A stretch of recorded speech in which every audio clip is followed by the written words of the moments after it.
네, 오늘은 지난 수업 시간에 이어서 공유결합에 대한 이야기를 조금 더 하고 넘어가려고 합니다.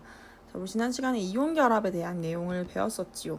이온결합이라고 하는 것은 이렇게 각각의 양이온과 음이온이 정전기적인 인력을 통해서 결합을 형성하는 것을 이온결합이라고 했었고, 실제로 전자를 서로 주고 받는 과정이 있는 것이 특징이었습니다.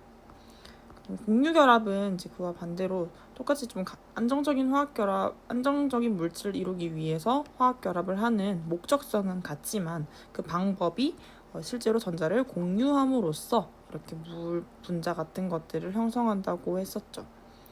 그래서 이런 이제 공유결합에서 이제 에너지 변화를 알아보기 위해서 그것을 보려고 하는데요. 오늘은 좀 학습지 순서를 좀 뒤죽박죽 왔다 갔다 할 수 있으니 잘 따라오시면 좋을 것 같아요. 현재는 3페이지인데요. 6페이지로 같이 넘어가도록 하겠습니다.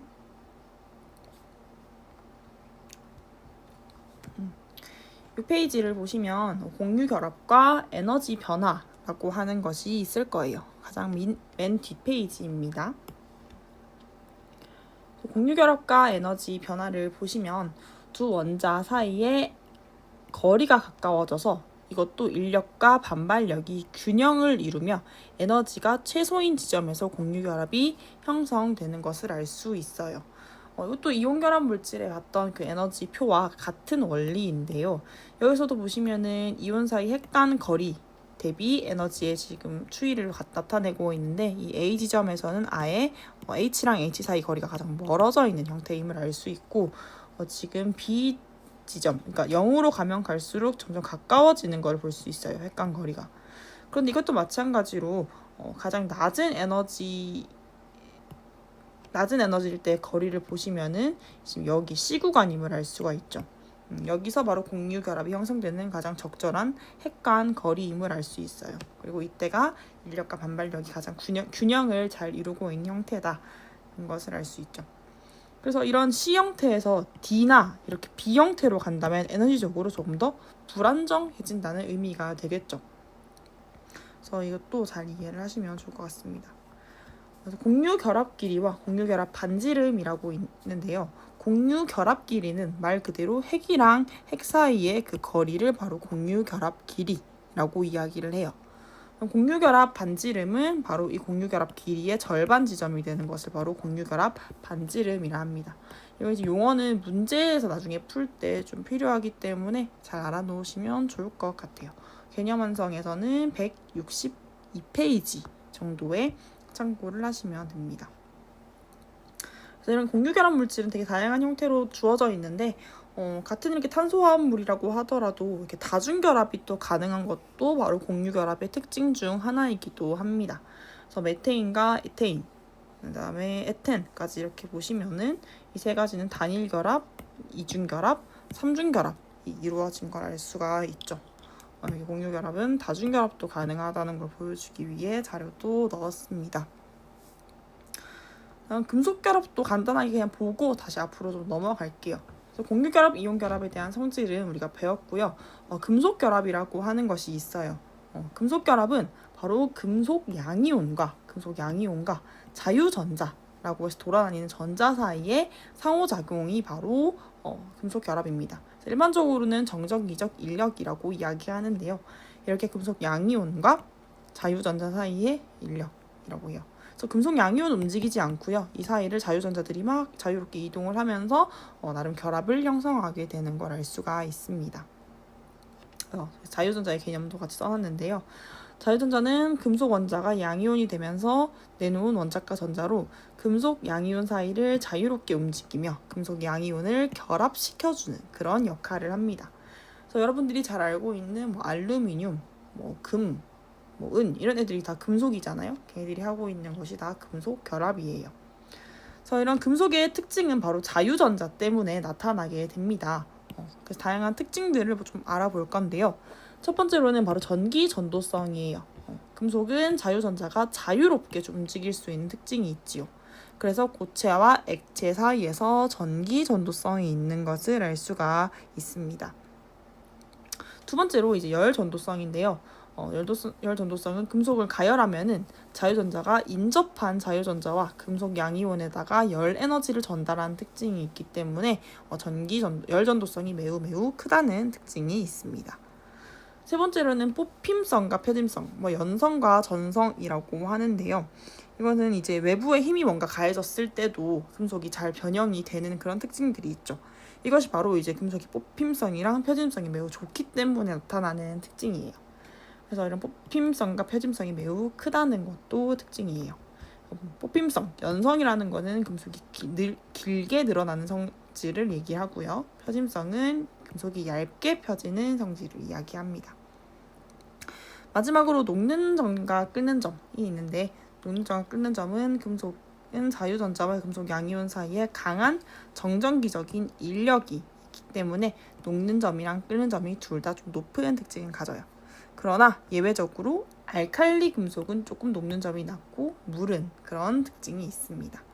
그래서 이제 금속 결합도 엄청 중요한 부분은 아니지만 그래도 어느 정도 특징은 잘 알아놓으셔야 무리가 없겠죠. 그래서 이거는 간단하게 하고 넘어갔고요. 그 다음으로 다시 3페이지로 좀 넘어가도록 하겠습니다.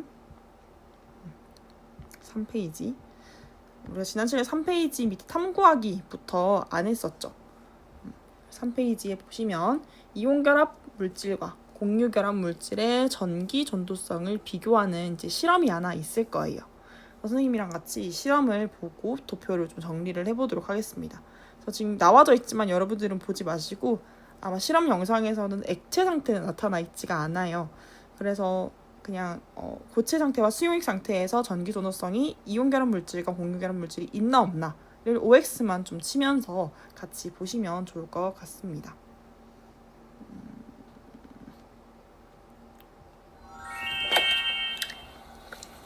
이온 결합 물질과 공유 결합 물질의 전기 전도성을 비교하는 실험입니다.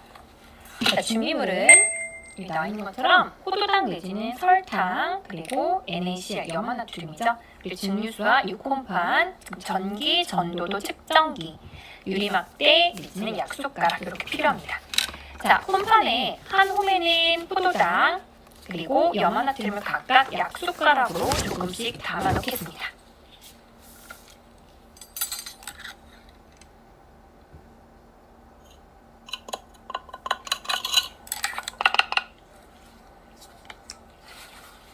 자, 그리고 두 고체 물질에 전기전도 측정기를 접속해서 전류가 흐르는지 확인하겠습니다. 아무런 반응이 없습니다. 반드시 휴지로 닦아주고요. 아무런 반응이 없습니다. 증류수를 넣어주겠습니다. 실제로 흐르는지 확인해 보겠습니다. 네, 아무런 반응이 없습니다. 각각 설탕 내지는 포도당과 염화나트륨의 증류수를 넣고 한번 유리막대로 저은 후 전류가 흐르는지 확인해 보겠습니다.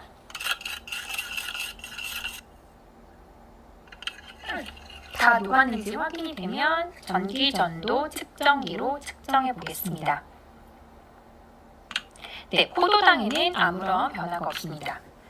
설탕에도 마찬가지 실험 결과가 나왔고요. 자, 이번에는 염화나트륨 수용액 상태를 살펴보겠습니다.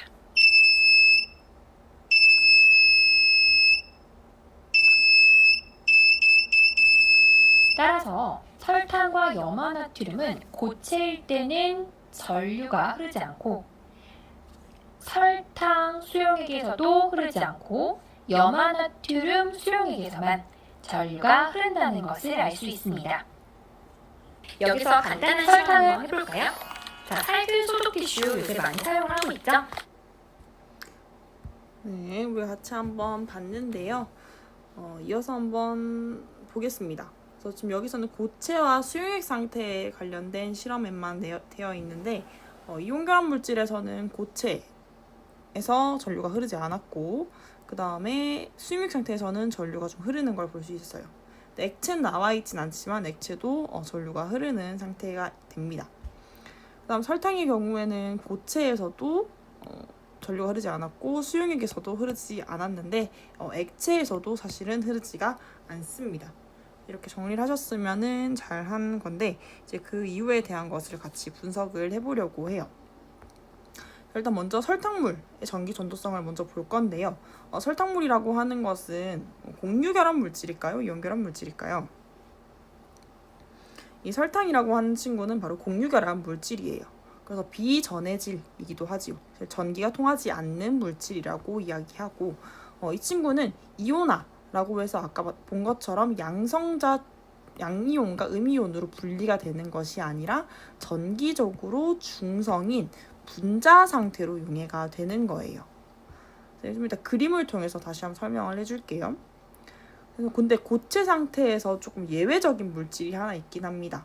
공유결합 물질이지만 흑연이라고 하는 친구는 고체 상태에서도 이동할 수 있는 전자가 있는 애도 있어요. 그래서 이 친구는 전기전도성이 있다고 이야기를 해요. 다음 수용액 상태도 보시면은 공유결합 물질의 대부분은 물에 녹아서 분자로 존재하기 때문에 전기전도성이 없습니다. 그러나 염화수소, 암모니아 같은 물질은 물에 녹아서 이온을 생성하기 때문에 전기전도성이 있습니다. 이렇게 보시면 이제 방금 그 설탕 같은 경우에 전기적으로 중성인 분자 상태로 용해되어 있다 했잖아요. 그런 거예요. 설탕이란 입자들이 설탕이 이렇게 막 붙어 있다가 얘들이 물에 녹으면은 거리가 멀어지게 됩니다. 이온 사이 거리가 좀 이렇게 멀어지게 되는 걸 볼 수가 있는데 이것이 과연 이온화되었다 라는 말이 될까요? 예를 들어 이온화라는 것은 이렇게 NaCl처럼 얘네가 이온 상태로 있다가 플러스와 마이너스로 거리가 완전히 좀 멀어진 상태를 이온화라고 이야기해요. 근데 설탕은 공유결합 물질이기도 하고 애초에 전기적으로 뭔가 중성인 친구들의 거리가 단순히 멀어진 것이지 얘네들이 갑자기 전하를 띠게 되거나 그런 건 아니란 말이에요. 그렇기 때문에 수용액에서도 이렇게 전기가 통하지 않는 성질이 생기는 거죠. 근데 그와 반면에 이제 이온결합 물질은 전기적으로 중성이다가 물에 녹았을 때 각각 플러스와 마이너스를 띠는 이온 상태로 서로 멀어지기 때문에 전류가 흐르게 되는 그런 특성을 가지게 됩니다. 그래서 이런 소금물의 전기 전도성 보시면은 소금이 물에 녹으면은 플러스 전하를 띤 입자와 마이너스 전하를 띤 입자로 나뉘게 되고 플러스 전하를 띤 입자는 마이너스 극으로 마이너스 전하를 띤 입자는 플러스 전하로 이동하기 때문에 됩니다. 근데 고체 상태에서는 이온이 이동할 수 없으므로 전기 전도성이 없다는 특징이 있습니다. 네, 이어서 이제 학습지 5페이지로 넘어가 주시면 될 것 같아요. 5페이지에서 방금 봤던 그 이온결합 물질과 공유결합 물질의 성질을 좀 구체적으로 비교를 해보려고 합니다. 그래서 이제 녹는 점과 끓는 점, 그다음에 용해성, 그다음에 결정의 변형과 같은 그런 특징을 보게 될 건데요. 먼저 녹는 점과 끓는 점에서 되게 중요한 개념이 하나가 있어요. 바로 인력에 대한 공식을 하나 알고 있어야 하는데요. 이거는 같이 좀 기록을 해 주십시오. 인력에 대한 공식은 다음과 같아요. F는 K, 이건 상수고요. 그 다음에 R 제곱, R은 이온 사이의 거리를 이야기합니다. 분의 Q1, Q2. Q1, Q2는 각 이온의 양이온, 음이온의 전하량을 이야기하고 있어요. R 제곱분의 Q1, Q2. 그러니까 즉 인력이라고 하는 것은 이온 사이의 거리에는 반비례하지만 전하량이 커지면 커질수록 인력이 세진다. 이유가 되겠죠. 그래서 혹시 좀 더 궁금하시다면 옆에 있는 뭐 주연쌤이나 승범쌤한테 한 번 더 여쭤보시면 되게 좋을 것 같습니다. 그래서 지금 보시면 이제 이걸 좀 비교하는 거를 얘기하려고 해요. 그래서 녹는 점과 끓는 점이 비교적 높다라고 하는 게 무엇을 의미할까요? 일반적으로 녹는 점, 끓는 점이 의미하는 게 단순히 우리가 봤을 때는 그냥 뭐 성질 같은 거로 볼 수 있지만 화학에서는 바로 결합의 세기와 좀 연관이 돼요. 결합 세기. 즉 일반적으로 결합 세기가 세면 셀수록 녹는 점이 어떻게 될까요? 결합 세기가 세면 셀수록 녹는 점, 끓는 점이 높아져요. 왜냐면 그걸 끊기 위한 에너지가 많이 들잖아요. 그렇기 때문에 열 에너지를 더 많이 가해줘야 끊어지기 때문에 끓는 점, 녹는 점이 높아지고요. 결합 세기가 약하면 약할수록 녹는 점과 끓는 점은 오히려 낮아지는 특징을 가지게 돼요. 그래서 우리는 일단 이번에는 그 전하량과 거리에 따라서 이걸 좀 분리해서 한번 녹는 점, 끓는 점 비교를 해볼 건데요. 먼저 Q1, Q2는 좀 동일한 경우를 볼게요. 그러니까 즉 전하량이 동일한 케이스를 먼저 비교를 해보겠습니다. 대표적으로 NAF랑 그 다음에 NaCl 같은 경우가 있겠네요. 얘네를 보면은 전하량을 따져보면 NA도 1가 플러스, F도 1가 마이너스고 NaCl도 1가 플러스, Cl도 1가 마이너스예요. 즉 Q1, Q2 전하량이 어때요? 둘 다 1, 1로서 동일하죠. 그러니까 여기선 절대값을 씌운 전하량을 생각하시면 돼요. 동일한 걸 볼 수 있어요. 그럼 이 친구들의 차이점은 뭘로 나타날까요? 그렇죠. 바로 저기 이제 그 이온 사이 거리로 차이가 나겠죠. 지금 보시면 나트륨이랑 얘네 나트륨은 3주기 원소고 F는 2주기 원소예요. 근데 Cl은 몇 주기 원소예요? 3주기 원소니까 실제적으로 전자 껍질 수가 하나 더 많겠죠. 즉 누가 더 이온 사이 거리가 멀게 될까요? 바로 CL이 달려있는 NaCl이 조금 더 R이 크게 될 거예요. 그렇기 때문에 이온 사이 거리가 더 커지면 아까 위식에 따라서 어떻게 될까요? 이온 사이 거리가 더 커지게 되면은 입자 사이 인력이 약해지게 될 것이고 녹는 점 끓는 점은 어떻게 될까요? 아까 인력이 약하면 녹는 점 끓는 점이 낮아진다고 했었죠. 결합세기가 약한 거기 때문에 인력이 약하다는 건 결합세기가 약하다는 의미와 동일한 의미예요. 그래서 그렇게 보실 수가 있습니다. 여기의 케이스에서는 이온 사이 거리가 커지면 그다음에 인력은 어떻게 된다? 인력은 감소하게 될 것이고 녹는 점, 끓는 점은 어떻게 된다? 마찬가지로 낮아지게 되는 것을 볼 수가 있지요. 자, 이제 두 번째 케이스인데요.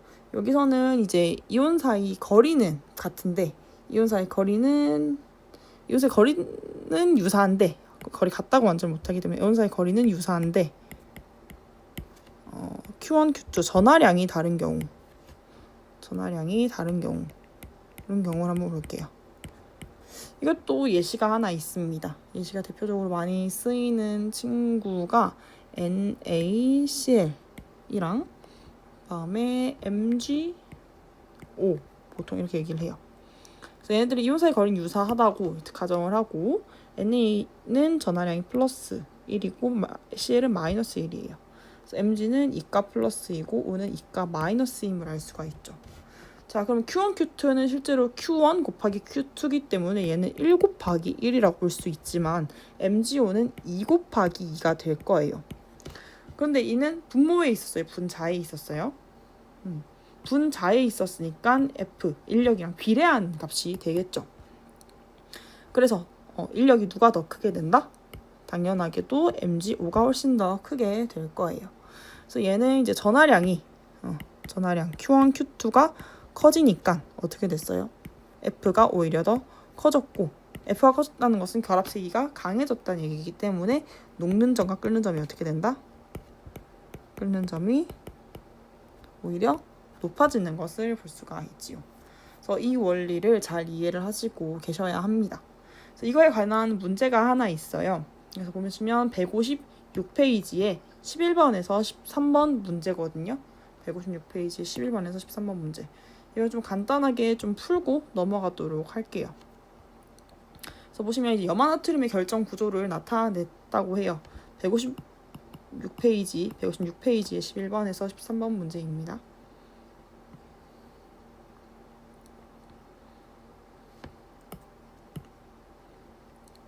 자, 그럼 한번 보겠습니다. 그래서 지금 보시면 염화나트륨의 결정 구조를 나타낸 것이고 NaCl에 대한 설명으로 옳은 것만을 골라라. 그래서 이 친구는 이온 결합 물질 맞지요? 그 다음에 수용액 상태에서 이온 결합 물질은 전기 전도성이 있다 라고 얘기를 했었고 그 다음에 NAF와 녹는 점을 비교하고 있네요. 이건 좀 비교를 쉽게 하기 위해서 미리 적어놨어요. 그래서 지금 우리가 기존에 있는 물질은 NaCl이고 그 다음에 NAF와 비교를 했는데 자, 두 개 보면 Q1, Q2 각각의 전하량은 어때요? 둘 다 1로서 동일하죠. 그럼 차이가 있는 것은 바로 반지름이 될 건데 반지름은 3주기인 CL이 2주기인 F보다 훨씬 더 반지름이 크게 되겠죠. 전차 껍질 수가 하나 더 많으니까. 근데 이제 이 친구는 R은 분 모에 있는 값이기 때문에 반지름이 크면 클수록 오히려 인력은 감소하는 효과를 가지게 될 거예요. 그래서 F는 오히려 NaF가 훨씬 더 크게 되는 것을 알 수가 있죠. 그래서 녹는점은 누가 더 크다? NaF가 훨씬 더 녹는점이 크다는 것을 알 수가 있겠네요.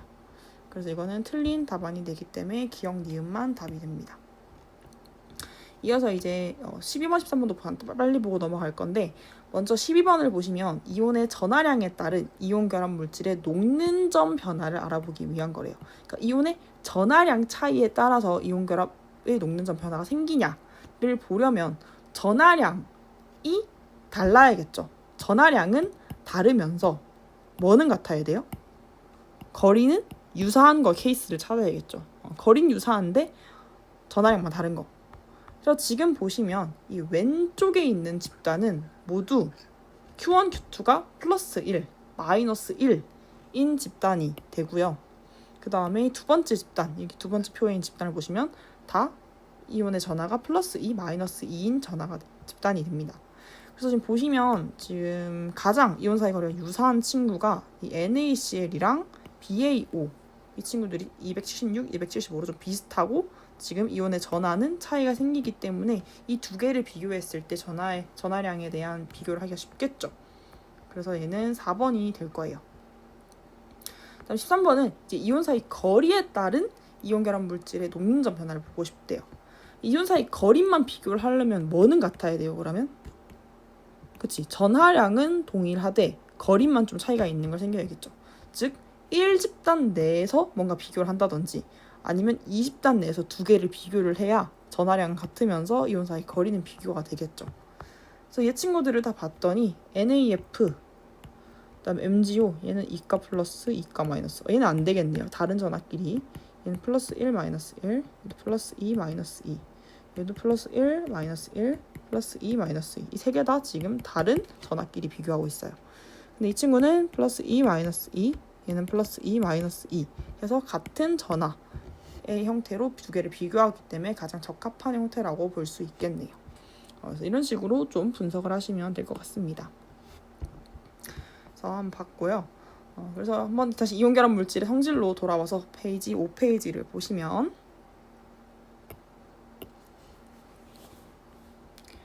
그래서 녹는적 균점 비교적 높다. 이온 결합 물질은 비교적 높은 편이고 실온에서의 상태, 고체 상태로 일반적으로 존재를 합니다. 물에 대한 용해성을 보시면 대부분 물에 잘 녹는 특징이 있어요. 근데 이온 결합 물질이 물에 녹으면 이런 양이온과 음이온이 물 분자에 둘러싸여서 쉽게 나누어지는 특징이 있어요. 그리고 결정의 변형, 외부에서 힘이 가해질 때 쉽게 쪼개지거나 부스러지는 특징이 있습니다.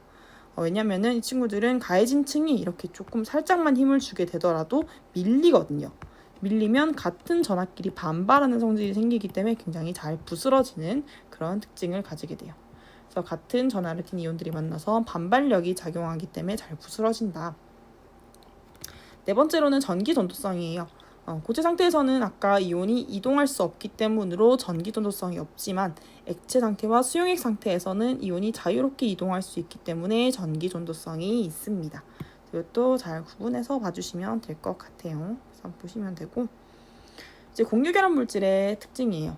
공유결합 물질은 녹는 점과 끓는 점이 비교적 낮은 편이에요. 뭐 다이아몬드나 뭐 좀 예외 같은 성질도 있지만 일반적으로 좀 낮은 편이고 다음 실온에서의 상태는 대부분 액체 또는 기체 상태로 좀 존재를 합니다. 액체 또는 기체 상태. 물에 대한 용해성인데 극성분자, 무극성분자를 아마 다다음 시간에 배울 거라서 좀 얘기하기 어렵긴 하지만 그냥 극성분자는 물에 잘 녹고 무극성분자는 물에 잘 녹지 않는다. 이 정도만 좀 알고 계시면 될 것 같아요. 그래서 물에 잘 녹는 물질과 물에 잘 녹지 않는 물질을 한번 봐주시면 될 것 같고요. 전기 전도성은 대부분 전기 전도성이 없습니다. 다만 예외적으로 고체 상태에서 아까 흑연은 이동할 수 있는 전자가 있다고 얘기했죠. 그래서 전기 전도성이 존재하고요. 다음 수용액 상태에서는 공유결합 물질이 대부분 물에 녹아서 분자로 존재하기 때문에 전기 전도성이 없습니다. 그런데 염화수소 또는 암모니아 같은 물질은 물에 녹아서 이온이 된 애들이 좀 특징적으로 있어요. 그런 애들은 전기 전도성이 있어요. 그래서 지금 HCl, Na3를 얘기를 했는데 이 친구들이 이제 물이랑 뭔가 녹아서 반응을 하게 되면은 이렇게 H+라고 하는 수소 이온과 Cl-라고 하는 염화 이온으로 나뉘게 돼요. 근데 이 친구 둘 다 비금속이거든요. 그러니까 공유결합 물질은 맞아요. 공유결합 물질은 맞는데 이렇게 녹았을 때 이온화된 친구들이 있더라. 그 다음에 NH3 같은 경우에도 공유결합 물질이에요. 공유결합 물질인데 물이랑 만났을 때 NH4+ 그리고 OH-라고 하는 양이온과 음이온을 만드는 애들이 있더라. 얘네들은 공유결합 물질이지만 이렇게 예외가 있다는 것도 알고 계시면 될 것 같습니다. 그래서 공유결합 물질의 분류가 있는데 아까 말했듯이 쌤이 다 공유결합 물질이 대부분 녹는점 끓는 점이 낮다고 했어요. 근데 좀 높은 애들이 예외적으로 있거든요. 흑연이나 다이아몬드. 이 친구들은 공유 결정을 이루고 있어서 그런 성질을 가지긴 해요. 공유 결정은 아까 분자처럼 H2O 해서 그냥 H 2개, O 하나 이렇게 이루어진 형태가 아니라 계속 자기들끼리 그물로서 연결되어 있는 형태를 얘기해요. 그럼 얘네들은 더 단단하게 뭔가 결합이 돼 있기 때문에 끊어내는 것이 훨씬 더 힘이 많이 들겠죠. 그래서 일반적으로 이렇게 끄는 점이 굉장히 높은 공유 결정들이 있다. 또 알고 계시면 될 것 같습니다. 마지막으로 이제 4페이지만 후다닥 하고 마무리를 좀 해볼게요. 4페이지로 넘어가셔서 보시면 되는데 이제 물과 염화나트륨의 전기 분해예요. 우리가 지금까지 공유결합, 이온결합에 대한 다양한 결합을 배우기는 했는데 이 결합들이 무엇 때문에 이렇게 나타나는지에 대해서 이야기를 하는 부분입니다. 전기분해라는 과정인데 이거는 그냥 쌤이 수업 돌아와서 따로 그냥 설명을 하도록 하겠습니다. 여기까지 그럼 문제를 좀 풀어 주십시오. 쌤이 적어놓은 이 문제풀이 지금 멈추셔서 확인하시고 혹시 오늘 배운 내용 중에 좀 추가적으로 복습이 필요하면 구글 클래스룸 링크에서 영상을 복습하시면 될 것 같아요. 고생하셨습니다.